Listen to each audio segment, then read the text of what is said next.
الشیطان الرجیم بسم اللہ الرحمن الرحیم وَيُعَلِّمُهُ الْكِتَابَ وَالْحِكْمَةَ وَالتَّوْرَاةَ وَالْإِنْجِيلَ وَرَسُولًا إِلَى بَنِي إِسْرَائِيلَ صدق اللہ العظیم۔ اس آیہ مبارکہ کے بارے میں ایک نقطہ تو میں بیان کر چکا ہوں کہ تقابل جو ہے ذہن میں رکھنا چاہیے کہ حضرت یحییٰ علیہ السلام کے بارے میں ان کے لیے جو بھی توصیفی کلمات اللہ تعالیٰ نے ارشاد فرمائے ان میں آخری ہے نبیم من الصالحین، اور حضرت عیسیٰ علیہ السلام کے لیے یہاں پر جو الفاظ آئے ہیں وَرَسُولًا إِلَىٰ بَنِي اسرائیل، اس کو نوٹ کر لیجئے، پھر آئندہ چل کر اس کے اور بھی حوالے آئیں گے۔ دوسری بات جو نوٹ کرنے کی ہے وہ یہ کہ کتاب اور حکمت اور تورات اور انجیل، ان چار چیزوں کے مابین جو تین واو آئے ہیں ان میں سے دو واو عطف ہیں، ایک واو تفسیر ہے۔ اللہ ان کو سکھائے گا کتاب اور حکمت، یعنی تورات اور انجیل۔ یہ درمیانی واو جو ہے یہ یعنی کے معنی میں ہے، اس لیے کہ جیسا کہ میں کئی مرتبہ پہلے بتا چکا ہوں، تورات میں صرف احکام تھے، حکمت نہیں تھی۔ انجیل میں صرف حکمت ہے، احکام نہیں ہے،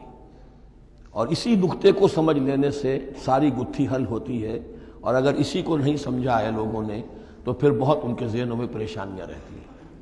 تو اس مقام کو نوٹ کیجئے، وَيُعَلِّمُهُ الْكِتَابَ وَالْحِكْمَةَ، اللہ اسے سکھائے گا کتاب بھی اور حکمت بھی، وَالتَّوْرَاةَ وَالْإِنْجِيلَ، یعنی تورات بھی اور انجیل بھی، وَرَسُولًا إِلَىٰ بَنِي إِسْرَائِيلَ انی قد جئتکم بآیۃ من ربکم۔ ابھی تک گفتگو ہو رہی تھی کہ حضرت مریم سلام علیہا کو یہ ساری خوشخبریاں اللہ تعالیٰ کی طرف سے دی گئی۔ اب یوں سمجھئے، to cut a long story short, درمیان کا وقفہ، ان کی ولادت ہوئی، وہ پلے بڑھے، وہ ساری تاریخ بیچ میں سے حذف کر کے نقشہ کھینچا جا رہا ہے اب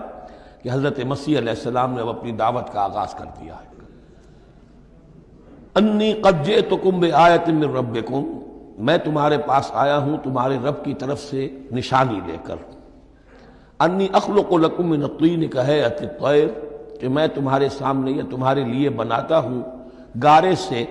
ایک پرندے کی شکل، فانفخ فیہ، پھر میں اس میں پھونک مارتا ہوں، فیکون طیرا باذن اللہ، تو وہ بن جاتا ہے اڑتا ہوا پرندہ اللہ کے حکم سے۔ یہاں آپ نوٹ کرتے جائیے گا، ہر معجزے کے بعد باذن اللہ باذن اللہ باذن اللہ، یعنی یہ میرا کوئی دعویٰ نہیں ہے، میرا کوئی کمال نہیں ہے، یہ جو کچھ ہے وہ اللہ کے حکم سے ہے۔ وَأُبْرِئُ الْأَكْمَحَ وَالْأَبْرَصَ وَأُحْيِي الْمَوْتَىٰ بِإِذْنِ اللَّهِ، اور میں شفا دے دیتا ہوں مادرزاد اندھے کو بھی اور کوڑھی کو بھی،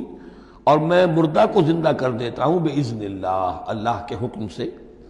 وَأُنَبِّئُكُم بِمَا تَأْكُلُونَ وَمَا تَدَّخِرُونَ فِي بُيُوتِكُمْ، اور میں تمہیں یہ بھی بتا سکتا ہوں کہ تم کیا کھاتے ہو اور کیا چیزیں تم نے اپنے گھروں میں ذخیرہ کر رکھی ہیں۔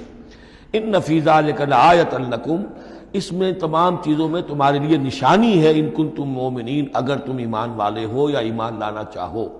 یعنی یہ کہ اپنی رسالت کے صداقت اور حقانیت کے دلیل کے طور پر یہ معجزات پیش فرمائے۔ وَمُصَدِّقًا لِمَا بَيْنَ يَدَيَّ مِنَ التَّوْرَاةِ، اور میں تصدیق کرتے ہوئے آیا ہوں اس کی کہ جو میرے سامنے موجود ہے تورات میں سے۔ وَلِأُحِلَّ لَكُمْ بَعْضَ الَّذِي حُرِّمَ عَلَيْكُمْ، اور تاکہ میں کچھ حلال قرار دوں تم پر وہ چیزیں جو تم پر حرام کر دی گئی ہیں۔ یہ اصل میں اشارہ ہے سبت کے حکم کے بارے میں، کہ جیسے ہمارے ہاں بھی بعض جو مذہبی مزاج کے لوگ ہوتے ہیں ان میں پھر بڑی سختی پیدا ہو جاتی ہے، غلو کرتے چلے جاتے ہیں دین کے احکام میں۔ تو سبت کے حکم میں یہودیوں نے اس حد تک غلو کر لیا تھا کہ کسی مریض کو دعا کرنا اس کے لیے کہ اللہ اس کو شفا دے دے، یہ بھی نہیں کرنا، کچھ نہیں کرنا، کوئی کام، گویا کہ یہ بھی دنیا کا کام ہے۔ لہذا اس کی ایک انتہا تک وہ پہنچ گئے تھے جن کو آ کے حضرت مسیح علیہ السلام نے پھر اس کی وضاحت کی کہ یہ چیز کے اس کی تقاضوں میں شامل نہیں ہے۔ وَجِئْتُكُم بِآیَةٍ مِّن رَبِّكُمْ، اور میں تمہارے پاس لے کر آیا ہوں نشانی تمہارے رب کی طرف سے، فَاتَّقُوا اللَّهَ وَأَطِیعُونِ، پس اللہ کا تقوی اختیار کرو اور میری اطاعت کرو۔ ان اللہ ربی وربکم فاعبدوہ، یقیناً اللہ ہی میرا بھی رب ہے اور تمہارا بھی رب ہے، پس اسی کی بندگی کرو۔ ھذا صراط مستقیم، یہی سیدھا راستہ ہے۔ آپ کو یہی الفاظ ملیں گے سورہ مریم میں انشاءاللہ۔ فلما احس عیسیٰ منہم الکفر، اب پھر دیکھیے وہی درمیانی وقفوں کو چھوڑتے ہوئے یہ دعوت میں کتنا عرصہ لگا، کئی سال کے بعد اب مخالفت ہوئی، اور مخالفت ہوئی ان کے علماء کی طرف سے۔ یہود کے جو علماء تھے شدید ترین مخالفت انہوں نے کی، ان کی مسندوں کو خطرہ ہو گیا، ان کی چودراہٹیں جو ہے وہ خطرے میں پڑ گئی، تو انہوں نے مخالفت کی۔ اور اس وقت تک ظاہر بات ہے کہ یہودیوں پر ان کے علماء کا جو ہے اثر و رسوخ بہت زیادہ تھا۔ فلما احس عیسیٰ منہم الکفر، جب عیسیٰ نے محسوس کیا ان سے کفر کی شدت کہ اب یہ مخالفت پر تل گئے ہیں،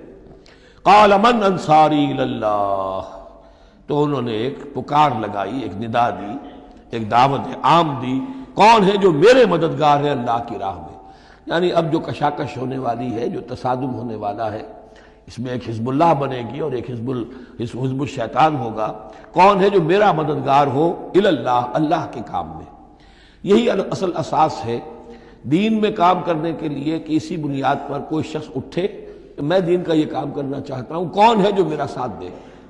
یہ ایک بالکل طبعی طریقہ ہوتا ہے جماعت سازی کا، ایک داعی اور داعی پر اعتماد کرنے والے، داعی سے اتفاق کرنے والے لوگ اس کے ساتھی بن جاتے ہیں۔ ساتھی اس کے ذاتی اعتبار سے نہیں ہوتے، اس کی حکومت قائم کرنے کے لیے نہیں، اللہ کی حکومت قائم کرنے کے لیے، اس کی سرداری کے لیے نہیں، اللہ تعالیٰ کے دین کے غلبے کے لیے۔ قال الحواریون نحن انصار اللہ، کہا حواریین نے کہ ہم ہیں اللہ کے مددگار۔ حواری جو ہے اصل میں اس کے معنی ہے دھوبی، جو کپڑے کو دھو کر صاف کر دیتا ہے۔ یہ لفظ پھر آگے بڑھا ہے اپنے کردار کو صاف کرنا، اپنے اخلاق کو صاف کرنا، لیکن چونکہ حضرت مسیح علیہ السلام کی بہت سی جو تبلیغ تھی وہ گلیلی جھیل کے کناروں پر ہوتی تھی۔ اب وہاں ظاہر بات ہے جھیل جو ہے بڑی تھی، وہ سمندر کی طرح ہے، جھیل نہیں ہے،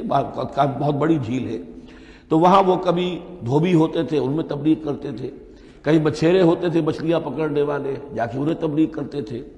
کہ اے مچھلیوں کے پکڑنے والوں، مچھلیوں کا شکار کرنے والوں، آؤ کہ میں تمہیں انسانوں کا شکار کرنا سکھاؤں۔ اور ان دھوبیوں میں تبلیغ کی ہے، تو ان میں سے کچھ لوگ جو ہیں انہوں نے اپنے آپ کو پیش کر دیا۔ قال الحواریون نحن انصار اللہ آمنا باللہ، ہم ایمان لائے اللہ پر، واشہد بأننا مسلمون، تو آپ بھی اب گواہ رہیے گا کہ ہم اللہ کے فرما بردار ہیں۔ ربنا آمنا بما انزلت، اے رب ہمارے ہم ایمان لے آئے اس پر جو تو نے نازل فرمایا،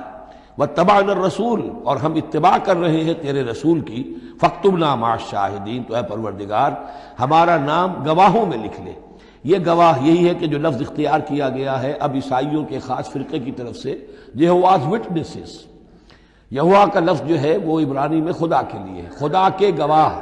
یعنی وہی بات کہ جو قرآن مجید میں آئی ہے، وَكَذَلِكَ جَعَلْنَاكُمْ أُمَّةً وَسَطًا لِتَكُونُوا شُهَدَاءَ عَلَى النَّاسِ وَيَكُونَ الرَّسُولُ عَلَيْكُمْ شَهِيدًا، تو اللہ ہمیں اپنے گواہوں میں ہمارا نام لکھ لے، یہواز وٹنسز۔ فاکتبنا مع الشاہدین، مراد یہ نہیں ہے کہ یہ یہواز وٹنسز وہ لوگ ہیں، میں نے صرف وہ لفظ کی مناسبت کہ انہوں نے یہ لفظ کیوں اختیار کیا ہے، تو یہ لفظ قدیم ہے، اسلامی حکمت اور اسلام کی مصطلحات جو ہیں ان میں اس کی ایک حیثیت ہے۔